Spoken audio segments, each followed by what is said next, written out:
We live in a very exciting and dangerous world, full of perils and opportunities.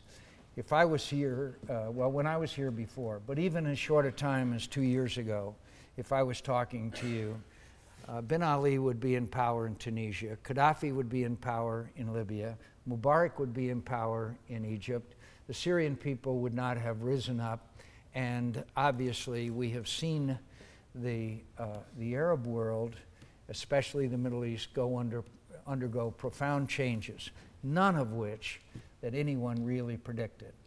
And the results are certainly not in, but the fact is that people all over the world are seeking and willing to die for their God-given rights. And in a place like Syria, which I'll talk to in a minute, they are, of course, giving enormous amounts of blood and treasure. I believe that the Arab Spring is not appropriately named, because I don't think it's the Arab Spring. I think it's a spring that is going to cover the entire globe. You even see some small manifestations of it in my own country.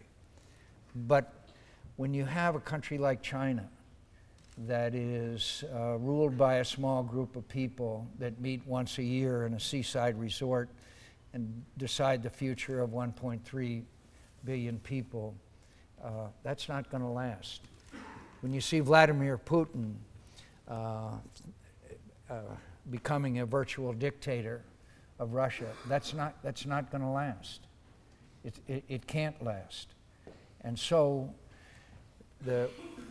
we're on the hinge of history, and how we react to the achievement of people's hopes and dreams and aspirations, which we all share, is going to have profound effect for centuries to come.